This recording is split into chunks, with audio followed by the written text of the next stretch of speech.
Hoje, a gente vai mergulhar num experimento mental que se baseia numa realidade, olha, bem brutal. A fonte que inspirou essa conversa lança um desafio direto, um verdadeiro teste de prontidão que nos força a encarar nossa própria fragilidade.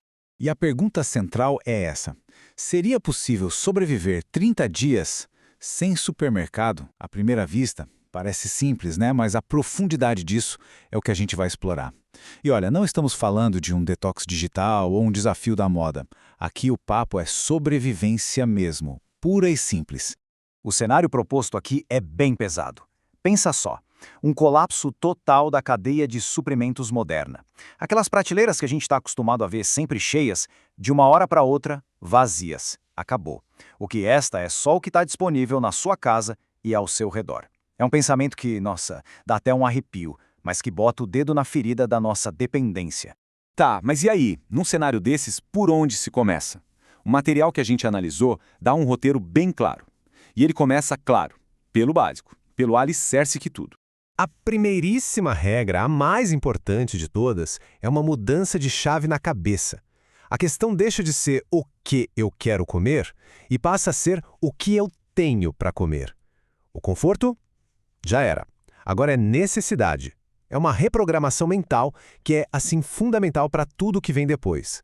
E essa história de necessidade leva a gente direto para uma coisa: os alimentos não perecíveis. O texto original deixa isso bem claro. Isso não é uma opção, é a base de tudo. Sabe, arroz, feijão, macarrão, enlatados. É isso que vai segurar a barra nos primeiros dias, que é quando o baque inicial é mais forte.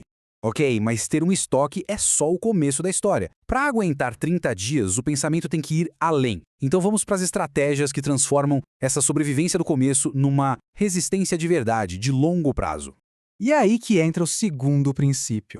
Ele é o ponto de virada, sabe? É quando se para de só consumir o que já se tem e se começa a criar o que se precisa para continuar. Isso mesmo, produzir a própria comida.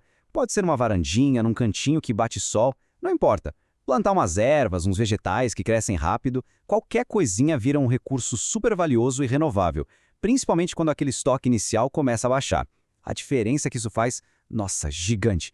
Tudo bem, então ter estoque e começar a produzir é o caminho. Mas como é que se gerencia tudo isso? Essa pergunta leva a gente para o terceiro ponto que é crucial: controle. Olha só que interessante esse contraste. De um lado, o consumo descontrolado, por puro hábito, que acabaria com o estoque em, menos de uma semana. Do outro lado, o racionamento calculado. Cada porção, cada refeição, tudo planejado. É essa disciplina que faz a comida durar mais, que estende a sobrevivência. Beleza, até agora o papo foi muito sobre o que uma pessoa pode fazer sozinha. Mas a fonte que a gente está usando para essa análise faz um alerta importante. Sobreviver raramente é um esporte individual. E é exatamente aqui que entra o quarto princípio. E essa é uma verdade que a gente vê em toda situação extrema na história da humanidade. A força não está no indivíduo isolado, está no grupo, no coletivo.